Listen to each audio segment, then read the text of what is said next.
নমস্কার বন্ধুরা, আজকে সকালবেলা রেডি হয়ে গেছি কলেজ যাওয়ার জন্য। তো কলেজ যাওয়ার জন্য একটা টিফিন বানিয়েছি। কী বানিয়েছি তোমাদের সবাইকে ভিডিওটা শেয়ার করি চলো। তারপর এখানে বেসিক সমস্ত সবজিগুলো কেটে নিয়েছি আমি। তারপর এখানে আমি গরম জল বসিয়ে দিয়েছি, গরম জলে নুন আর সাদা তেল দিয়ে দিয়েছি। তারপর দিয়ে দিয়েছি চাউমিনটা। হ্যাঁ, আমি চাউমিন রান্না করছি।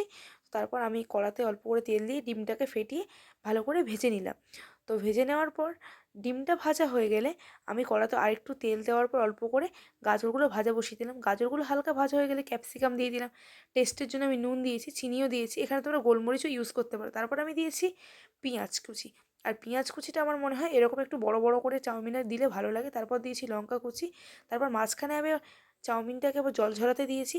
তারপর সবজিগুলো হালকা ভাজা হয়ে গেলে আমি এর মধ্যে দিয়ে দিলাম টমেটো সস। এখানে তোমরা আরও সস ইউজ করতে পারো, আমার টাইম ছিল না একদমই। তারপর আমি এখানে চাউমিনটা দিয়ে দিলাম। চাউমিনটা দিয়ে মেন কাজ মেলানো। চাউমিনটা ভালো করে মেলাতে হবে। চাউমিনটা মেলানো কমপ্লিট হয়ে গেলে আমি এখানে দিয়েছি ডিম ভুজিয়াটা। ডিম ভুজিয়া দেওয়া হয়ে গেলে চাউমিনটাকে আবার ভালো করে মেলাতে হবে। চাউমিনের কাজই এটাই, মেলানো। তারপর চাউমিন কমপ্লিট হয়ে গেলে আমি টিফিন বক্সে তুলে নিলাম। তারপর আমি ব্যাগেও গুছিয়ে নিলাম। এইভাবেই চাউমিনটা বানিয়ে শেষ করলাম আজকে। তবে আসি, দেখা হচ্ছে কাল।